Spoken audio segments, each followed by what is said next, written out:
Nos arquivos da Companhia Holandesa das Índias Ocidentais, existe um registro no diário de bordo do almirante Jacob Roggeveen, datado de 5 de abril de 1722. Naquele dia, um domingo de Páscoa, seus 3 navios, navegando pela imensidão azul do Oceano Pacífico, se depararam com um minúsculo ponto isolado de terra, que não constava em nenhum mapa. Ele a batizou de Ilha de Páscoa. Mas o que ele e sua tripulação, exaustos pela longa jornada, viram na costa, desafiava toda a lógica e experiência. A ilha era uma paisagem vulcânica quase estéril, coberta por grama ressecada e arbustos baixos e esparsos.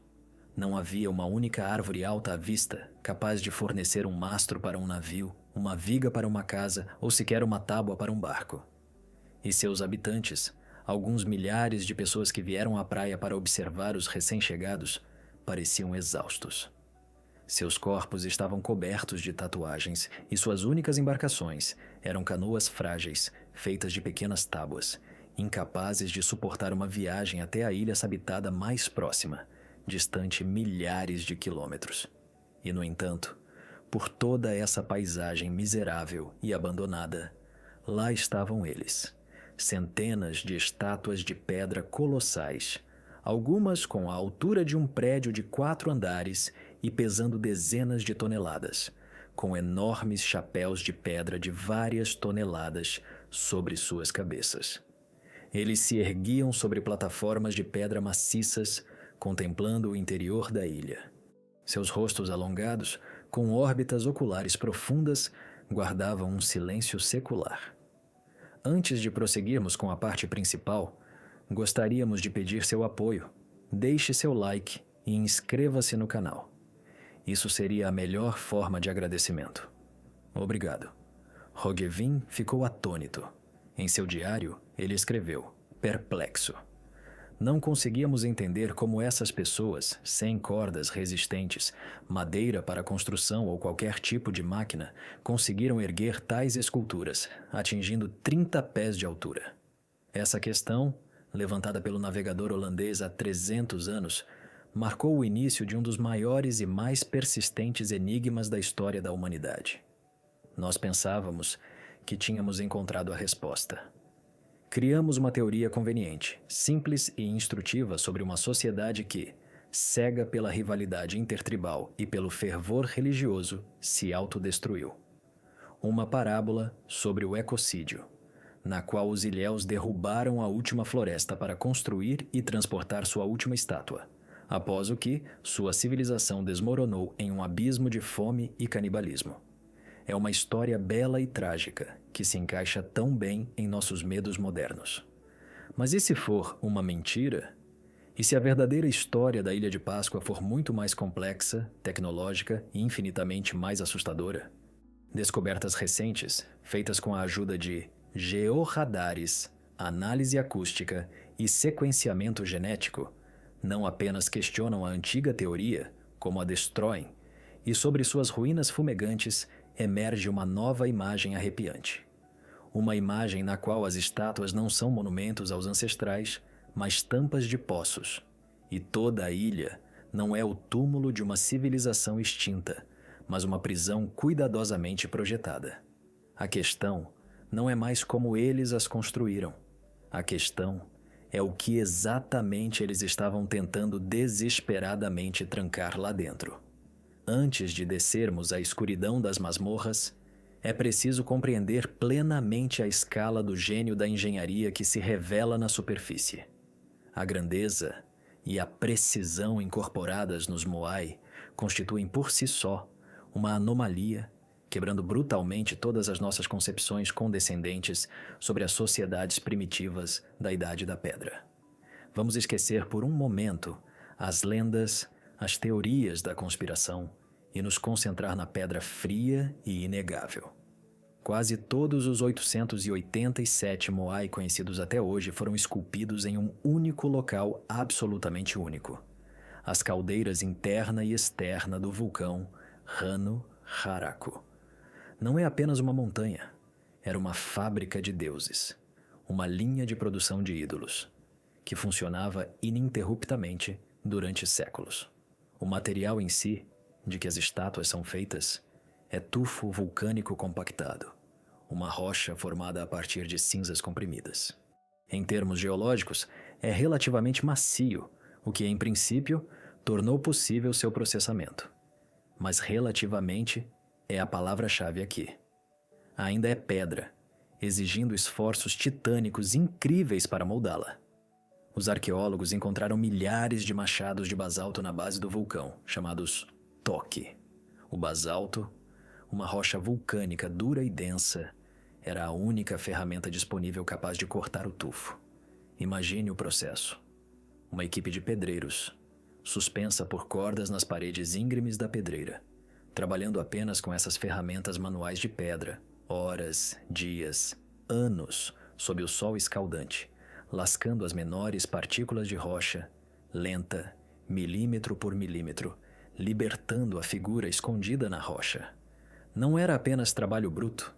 A varredura a laser, realizada nos últimos anos por cientistas chilenos e americanos, mostrou que as superfícies de muitos moai são processadas com uma suavidade surpreendente, e suas características, nariz fino e alongado, lábios firmemente cerrados, orelhas alongadas, possuem uma simetria quase perfeita. Isso implica não apenas a habilidade pessoal de cada pedreiro, mas a presença de métodos padronizados, possivelmente até modelos de madeira e sistemas complexos de medição. Gerações inteiras tiveram que transmitir esse conhecimento, aprimorando-o à perfeição. Na pedreira de Hano Haraku ainda jazem 397 estátuas inacabadas, como se o trabalho tivesse sido interrompido repentinamente no meio do turno. Elas estão em todos os estágios de produção. Algumas são apenas contornos mal esboçados na rocha, fantasmas que nunca vieram à luz. Outras estão totalmente esculpidas, polidas e prontas para o transporte, mas nunca foram separadas da rocha-mãe por uma fina faixa de quilha nas costas. A maior delas, conhecida como El Gigante, tem 21 metros e 600 centímetros de comprimento e um peso estimado de cerca de 270 toneladas. Ela jaz como um leviatã adormecido, um testemunho de ambições que parecem não conhecer limites terrenos. Mas esculpir uma estátua é apenas a primeira parte da equação. O segundo e maior mistério sempre foi o transporte. Como mover um monólito de 90 toneladas, como o famoso Moai Paro, a uma distância de até 18 quilômetros através de um terreno acidentado e montanhoso, sem animais de tração e, como se acreditava por muito tempo, sem árvores para fazer trenós ou rolos. E isso não é tudo. Nas cabeças de cerca de 100 estátuas foram colocados pukao, enormes cilindros de pedra pomes vulcânica vermelha, pesando até 12 toneladas cada. Eles foram extraídos em outra pedreira, Punapau, e de alguma forma erguidos e instalados nas cabeças de ídolos já de pé. Esta é uma tarefa de engenharia separada e igualmente complexa. As primeiras teorias estavam cheias de suposições, refletindo mais nossa própria imaginação do que a realidade de Rapa Nui. Thor Heyerdahl, o famoso explorador norueguês, em 1955, conduziu um experimento no qual 180 ilhéus arrastaram com dificuldade uma estátua de 12 toneladas deitada em um trenó de madeira. Mas para os gigantes de 80 toneladas, seriam necessárias milhares de pessoas e bosques de árvores, que, como se acreditava, já não existiam na ilha. O engenheiro tcheco Pavel Pavel, em 1986, apresentou uma ideia revolucionária. As estátuas não eram arrastadas, elas andavam. Ele sugeriu que sua base convexa e centro de gravidade deslocado não eram um erro, mas um cálculo genial. Com a ajuda de cordas amarradas em volta da cabeça, elas podiam ser balançadas de um lado para o outro e movidas para frente, passo a passo, como movemos uma geladeira pesada. Seus experimentos com um modelo de concreto de 20 toneladas foram bem-sucedidos, mas não convenceram a comunidade científica. Somente em 2011, Os arqueólogos americanos Carl Lippo e Terry Hunt, trabalhando com uma cópia precisa de 5 toneladas de um moai, provaram definitivamente que este método não é apenas possível, mas surpreendentemente eficaz. Uma equipe de apenas 18 pessoas conseguiu mover a estátua por algumas centenas de metros em um curto espaço de tempo. Essa descoberta coincidiu perfeitamente com as tradições orais dos Rapa Nui, que sempre afirmaram que os moai andavam sozinhos, guiados pela força do mana. Mas essa solução gerou uma nova questão ainda mais complexa. Se o transporte não exigia o desmatamento em massa das florestas, então para onde realmente foram as árvores? E por que um processo tão genial, ajustado e coordenado, aperfeiçoado ao longo dos séculos, de repente parou tão abrupta e catastroficamente? As respostas a essas perguntas não estavam escritas na pedra. Elas foram registradas em sangue e cinzas. Para entender por que a fábrica de deuses parou repentinamente, devemos nos voltar para as únicas testemunhas sobreviventes daquela época, as tradições orais do povo Rapa Nui.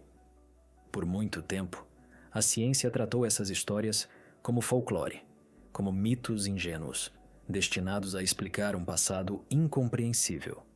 Mas os dados arqueológicos recentes nos obrigam a reler essas lendas não como contos de fadas, mas como crônicas históricas, como os únicos relatos sobreviventes de uma guerra civil brutal que dilacerou a ilha e mudou seu destino para sempre.